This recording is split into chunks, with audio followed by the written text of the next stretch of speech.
সিরিয়ার বাশার আল আসাদের পাখান্ডি সরকার, জালিম সরকারকে তাড়িয়ে দিয়েছে দেশ থেকে। সে দেশ থেকে লাপাতা তার পরিবারকে নিয়ে। আর যারা বিদ্রোহ ছিল দেশের, কতগুলো বাচ্চা আপনাদের মনে আছে? আমেরিকা সেই বিদ্রোহীদের ওপরে বোম ফেলেছিল। কার হয়ে? বাশার আল আসাদের হয়ে। একটা বাচ্চা ছেলে বলেছিল, আমি মরার আগে আমি আল্লাহকে বলে দেব। আজকে কিন্তু আল্লাহ তার আওয়াজ শুনেছে, আর সিরিয়াতে বিজয় উল্লাস হয়েছে। জোরে বলুন সুবহানাল্লাহ। এখন তো একটা দেশ দেখছো, একদিন দেখবে আল আকসাই ঝান্ডা উড়েছে। শুধু নয়, গোটা পৃথিবীতে ইসলামের ঝান্ডা উড়বে। জোরে বলুন সুবহানাল্লাহ। যারা চাইছে ইসলামকে মিটিয়ে দেবো, তারা কান খুলে শুনে নাও, इस्लाम मिटने वाला कोई चीज नहीं है, इस्लाम फैलने वाला चीज है। ইসলামটা মিটে যাবার জিনিস নয়, ইসলাম প্রচারের জিনিস। যত গালি দিবে প্রচার তত বাড়বে। তার একটা দলিল দিচ্ছি, আপনার বুকটা আজকে চওড়া হয়ে যাবে। এটা আমার দলিল নয়, একজন মিডিয়া আজ তাকের অ্যাঙ্কার, তার নাম হচ্ছে আপনার সুধীর চৌধুরী। সে আমাদের দেশের একজন বাবা, বাগেশ্বর ধাম বাবা ধীরেন্দর শাস্ত্রী কিছুদিন আগে আওয়াজ তুলেছে, इसको हिंदू राष्ट्र बनानी है। मेरे दोस्त, अपने दिमाग को पहले पढ़ो। সে মানুষকে, আমার দেশের হিন্দু ভাইদিকে উত্তেজিত করছে। কি বলে? মুসলমান সে নাতা মত জোড়ো, মুসলমান সে সম্পর্ক মত রাখো। অথচ তাকে মিডিয়া জিজ্ঞেস করছে, মিডিয়ার সামনে সে নিজে বলেছে, मेरा बहन का शादी के वक्त मेरे को मेरे कोई रिश्तेदार ने पैसा नहीं दिया, बल्कि मेरा एक पड़ोसी दोस्त था, वो एक मुसलमान ने 20,000 रुपया मेरे को दिया था मेरे बहन के शादी के लिए। তোমার বোনের বিয়ে দিয়েছো মুসলমানের টাকায়, আর এখন পয়সা হয়ে গেছে, বাবা সেজেছে, বলছে আর মুসলমানের সঙ্গে মিশো না। এ কত বড় পাখান্ডি! শুধু তাই নয়, সে বেরিয়েছে রাস্তায়, इस हिंदुस्तान को हिंदू राष्ट्र बनानी है। मेरे दोस्त, किस लिए बोल रहा है? কেন বলছে? একে মিডিয়াওয়ালারা ডেকেছিল, তাকে বলছে, শোনো, 2015 থেকে 2021 পর্যন্ত এই ভারতে কতগুলো মানুষ ইসলামকে গ্রহণ করেছে, কতগুলো মানুষ সনাতনীকে গ্রহণ করেছে, এটার হিসেব তিনি হিসেব দিলেন। 13 লাখ অন্য ধর্মের মানুষ ইসলাম কবুল করেছে। জোরে বলবেন না সুবহানাল্লাহ? 13 লাখ। আর অন্যান্য ধর্ম থেকে মাত্র এই 6 বছরে 30,000 लोग सनातन कबूल करेছে। बाबा कितना फर्क है? बोले आसमान और जमीन का फर्क है, आसमान और जमीन का फर्क है। এই মোবাইল, ইউটিউব, ফেসবুকের দ্বারা কি ফায়দা হয়েছে বলি। আমি গত বছরে 24 পরগনায় একটা জলসা ছিল, তো সেখানে ফিস্টুন লাগিয়েছে, আমার ছবিটা দিয়েছে। একটা ছেলে আমাকে ফোন করলো, স্যার আমি আপনার 5 বছর থেকে জলসা শুনছি, আমি ইসলামও কবুল করেছি, আমি নামাজও পড়ি, আমি বাপের একটাই ছেলে, আমি কলকাতায় অমুক কলেজে পড়াশোনা করি, আমি রোজাও রাখি, আপনার সঙ্গে দেখা করব। আমি বলি চলে এসো আমার সঙ্গে দেখা করতে। আমার সঙ্গে দেখা করলো। সেই জলসায় আমি খানা খেতে বসেছি, সেই সময় সে পৌঁছেছে। আমি বললাম ভেতরে ডাকো, এলো। আমি বললাম খাও আমার সাথে ভাত, খানা খাও। বললে খাবো। আমি বললাম বসো। খেতে বসলো। আমার দস্তরখানে কি কি আছে?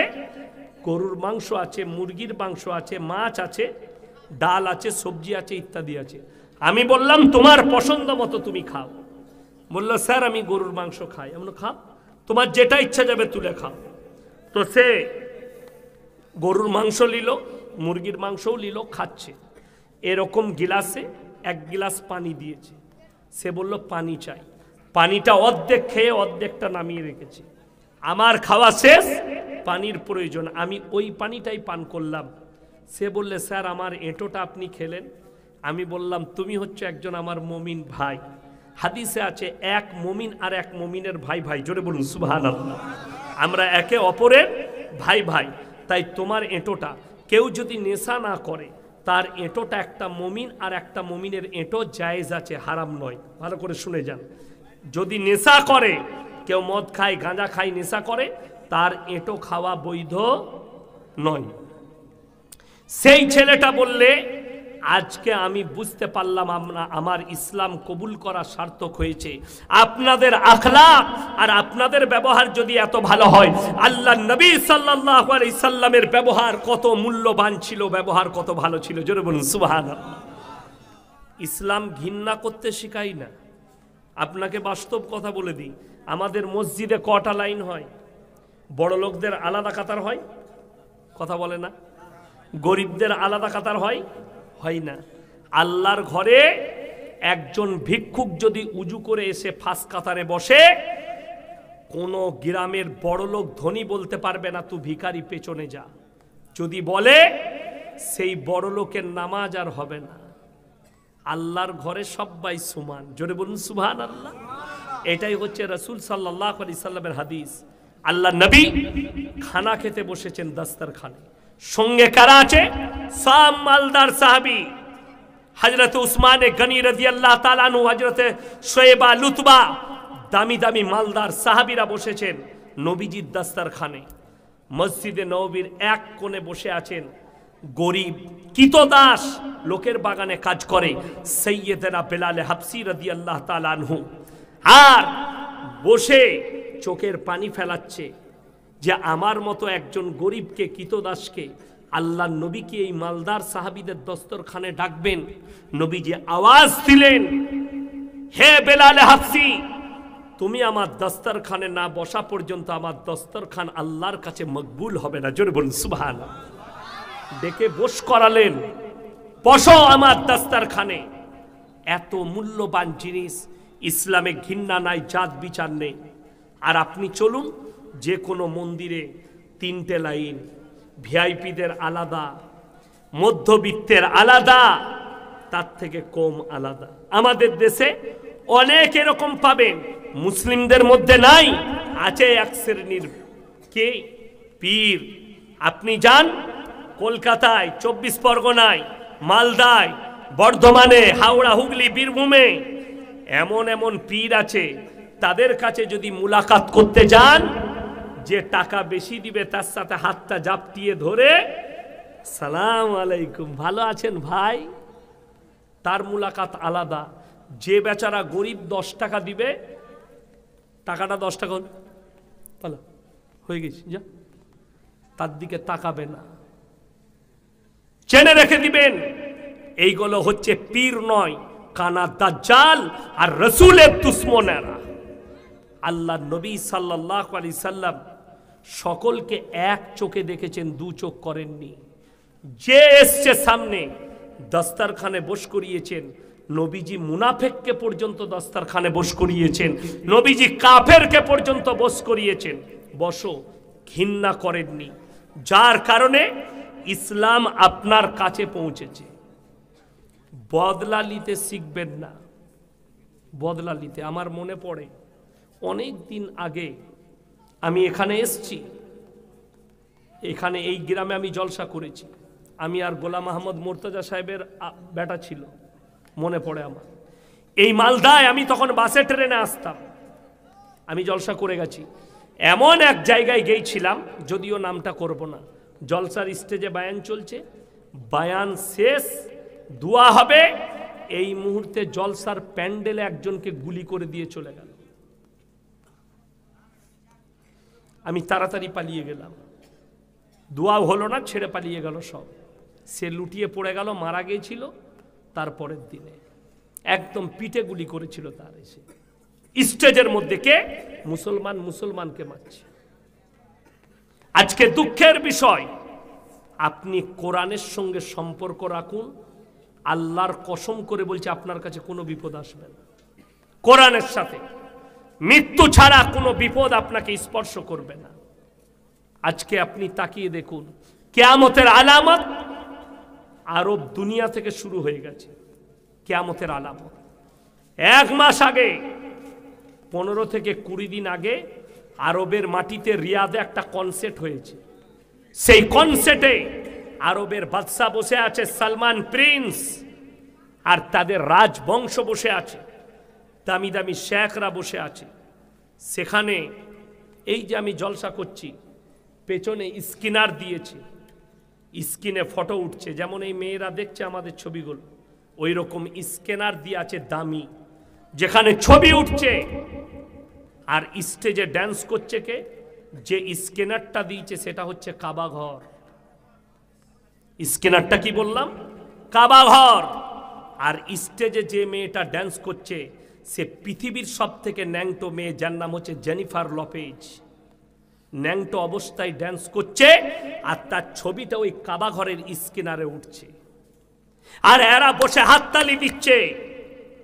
কেউ প্রতিবাদ করলে, কোনো আরবের শেখ মৌলবি যদি প্রতিবাদ করে, তাকে হাসিনার মতো গুম করে দেয় সে আরবের বাদশা, জেলের কুঠরিতে ভরে দেয়, সুট পয়জন দিয়ে মেরে দেয়, যেন আমার বিরুদ্ধে প্রতিবাদ না করতে পারে। আপনারা তাকিয়ে দেখবেন যারা মক্কায় যাবেন, মক্কায় একটা দামি ইমাম ছিল আব্দুর রহমান সুরেম, তাকে খালি বাদ দেওয়া হয়েছে, খালি খুতবা দিয়েছিল কার বিরুদ্ধে?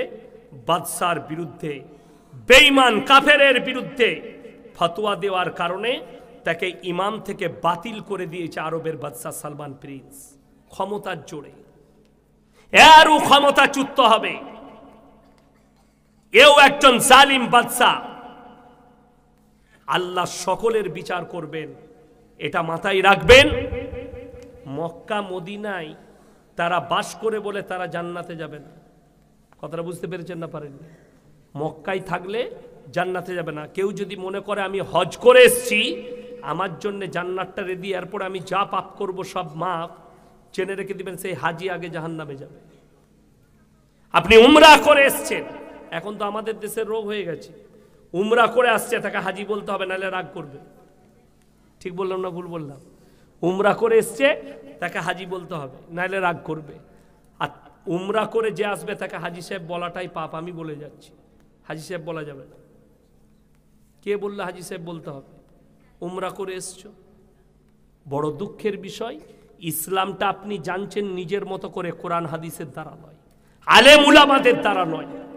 আজকে ওই জন্য আমাদের সমাজের ক্ষতি হয়েছে।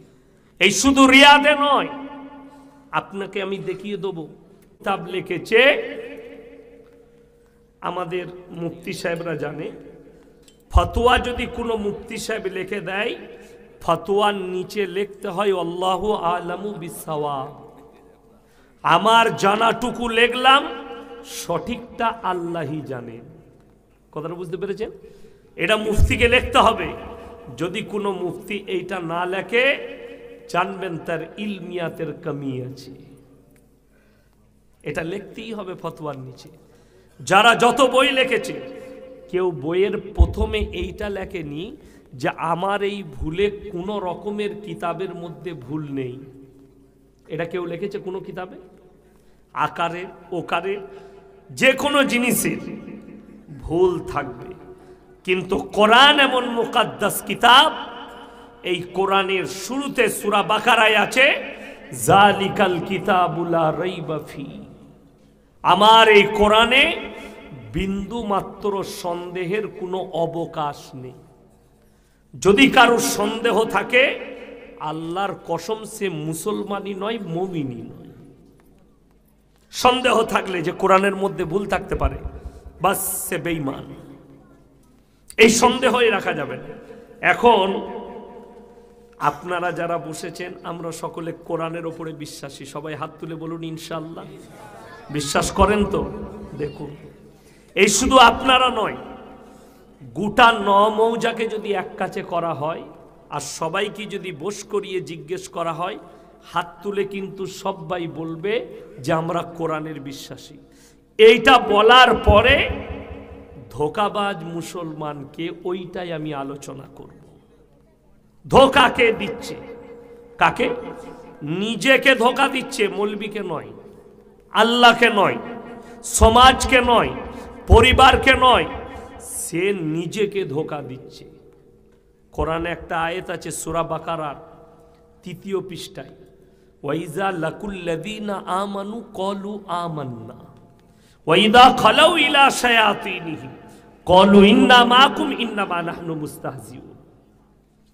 এই আয়াত থেকে একটা জিনিস পাওয়া যায়, নবীজিকে আল্লাহ বলছেন, হে নবী, আপনার পাশে যে মুনাফেক বেঈমান কাফেররা বসে, তারা এসে বলে আমরা আল্লাহকে ভালোবাসি, কিন্তু যখন পেছনে যাই তখন বলে আমরা তো শুধুমাত্র মজাক করতে গিয়েছিলাম।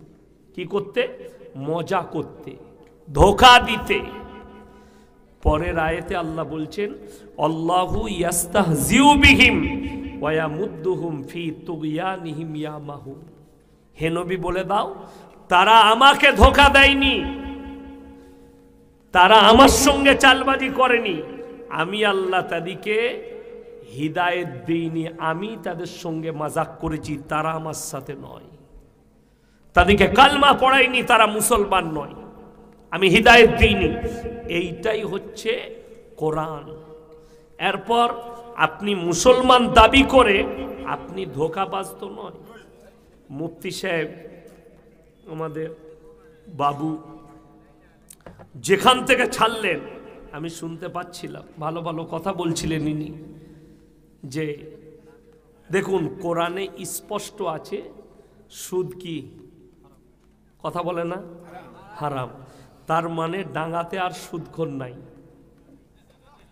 কথাটা বুঝতে পেরেছেন না পারেননি? আমার হাত তুলে বললেন যে আমরা কোরআনকে বিশ্বাস করি। আমার কথা গায়ে লাগা কথা, কি বুঝলেন? আমার কথা সবাই সহ্য করতে পারে না, আমি এমনি গাল খাওয়া বক্তা, অনেকজন গাল দেয়, তো এটা আমার জন্য দোয়া, এটা আমি মনে করি। যারা গালি দেয় সেটা দোয়া। চলুন, কোরআনে স্পষ্ট আছে। ইনি যে সুদের বয়ান করছিলেন এটা ইনার বয়ান নয়, ইনার ব্যক্তিগত কথা নয়, কোরআন এবং হাদিসের রাসূলের কথা। কোরআনে আছে ওয়াহাল্লাল্লাহুল বাইয়া ওয়া হাররামার রিবা, সুদ তোমাদের জন্য হারাম, ব্যবসা তোমাদের জন্য হালাল, ব্যবসা করুন হালাল। নবীজি ব্যবসা করেছেন, সাহাবীরা করেছেন, নবীর বিবি ব্যবসা করেছেন। এর ব্যাখ্যা আমি লাস্টে দেব গিয়ে। ব্যবসা হালাল, ব্যবসার মধ্যে আল্লাহ বরকত রেখেছে। সুদ হারাম, কোরআনে যদি স্পষ্ট হারাম থাকে, সুদ যদি হারাম থাকে স্পষ্ট, এরপর যদি কোনো মুসলমান সুদ খায়, সে আল্লাহর সঙ্গে যুদ্ধ ঘোষণা করলো না করলো না, কোরআনের বিরুদ্ধে আচরণ করলো না করলো না। কেউ যদি জেনে শুনে সুদ খায়, সে মুসলমান রইল কি করে? দেখুন, আপনারা সকলে জানেন প্রত্যেকটা মুসলমান নরনারীর জন্য দ্বীনি শিক্ষা অর্জন করা কি, আপনারা বলুন কি ফরজ? যদি ফরজ হয়, আমি বলে যাচ্ছি গোটা 9 মৌজায় যদি সমীক্ষা করা হয়, 100 জনের মধ্যে 85 জনের কাছে দ্বীনি শিক্ষা নাই। ঠিক বললাম না ভুল বললাম? 85 জন। আমাদের দেশে একটা শিক্ষিতদের বেঈমান কাফেরের তৈরি করা ফতোয়া, আমরা সকলে হাদিস বলে জানি, চলেও আসছে। এটা কিন্তু পুরো ঠান্ডা মাথায় মুসলমান দিকে বেপর্দা করা, নারী দিকে, এবং মুসলমান দিকে ধোকায় ফেলানো।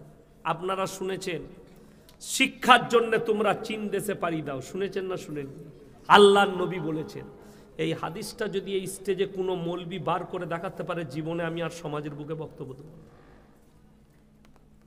একটা যদি দেখাতে পারে, এটা হাদিসই নয়, নবীজির বিরুদ্ধে বানানো কথা।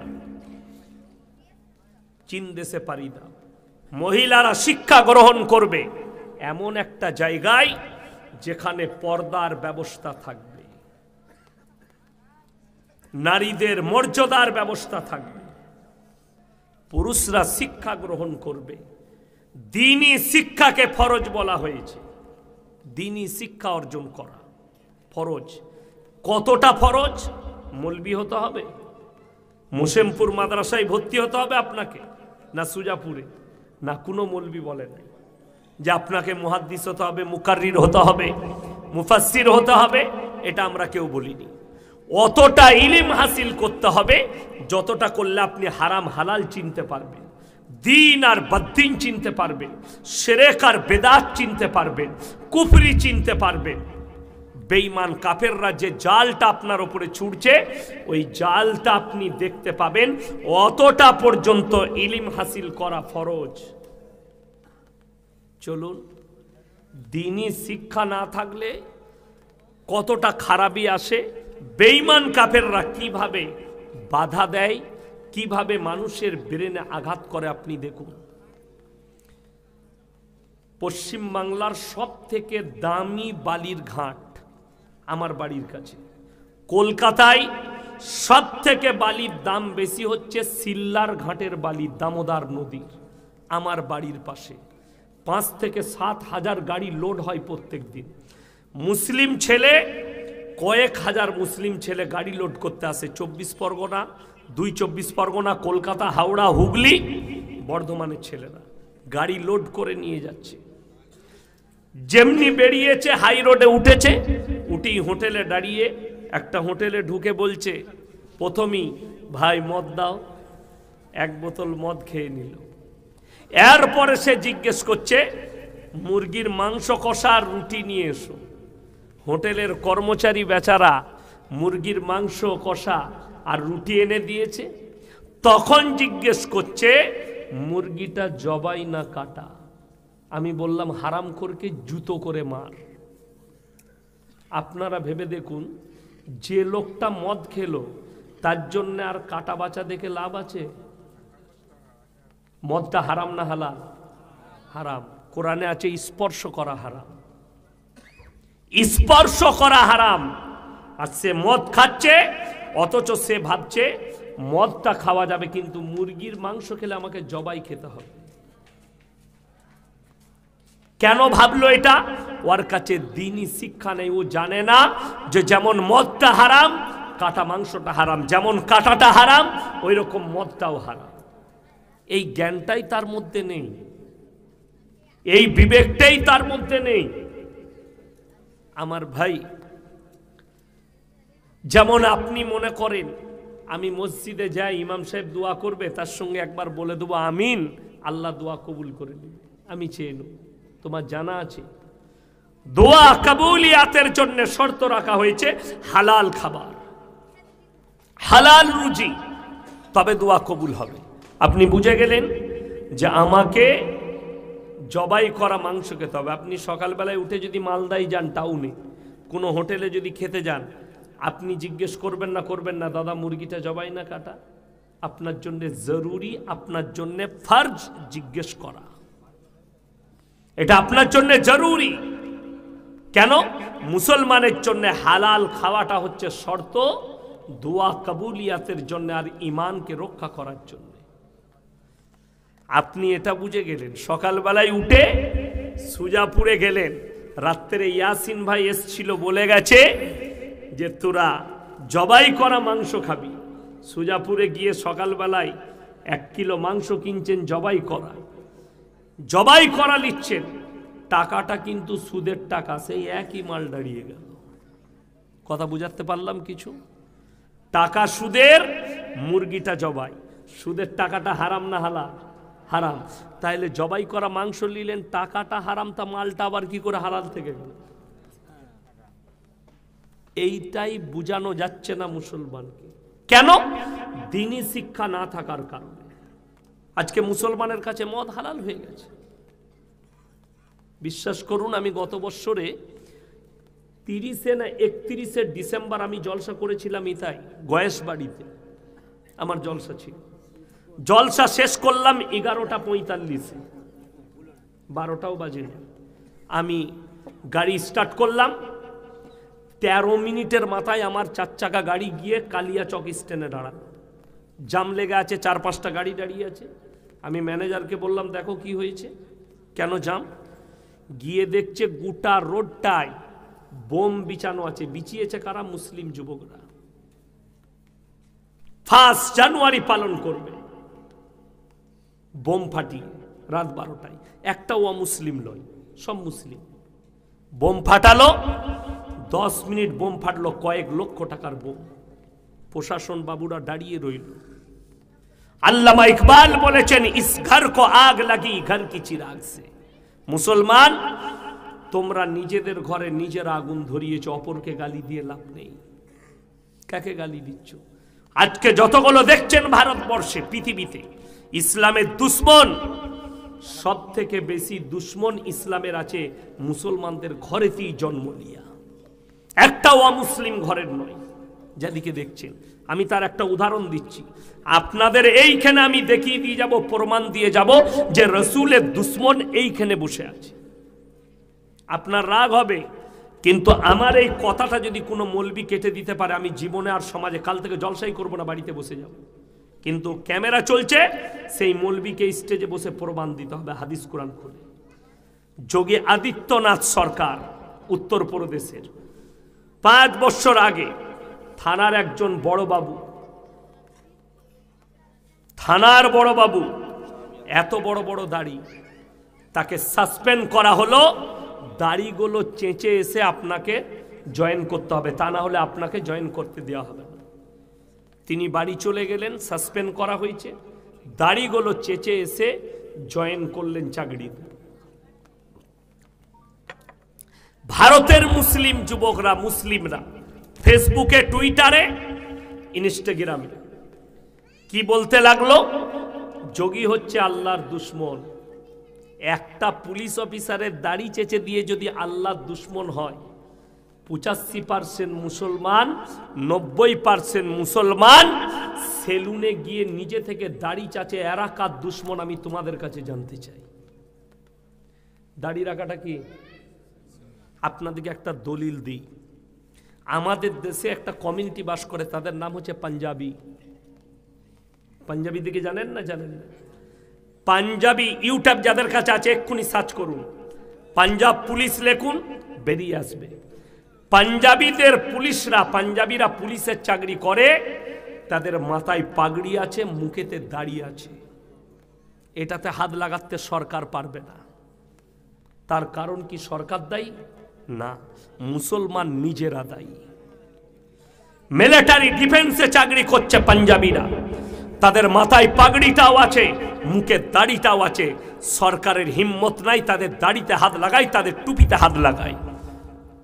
ভোট যারা বেশি পায় তারা জিতে, না যারা কম পায় তারা জিতে? যারা বেশি পায় তারাই জিতে।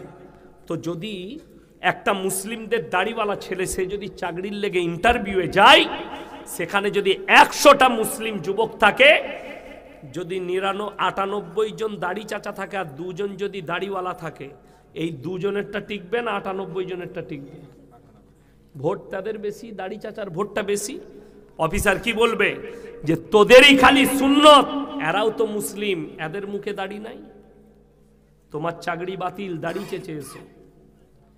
দোষটা আপনি সরকারকে দিচ্ছেন, গালিটা আপনি সরকারকে দিচ্ছেন, কিন্তু রসুলের দুশ্মন আমার আপনার বাড়িতে ঢুকে আছে। আপনি দাড়ি চাচ্ছেন, তো আপনার থেকে বড় রসুলের দুশ্মন কে হতে পারে? আর পাঞ্জাবিদের দাড়িতে যদি কেউ হাত লাগায়, সর্বপ্রথম তলোয়ার বার করে তার গর্দনটা কেটে দিবে। তারা ধর্মের ওপরে এত স্ট্রং।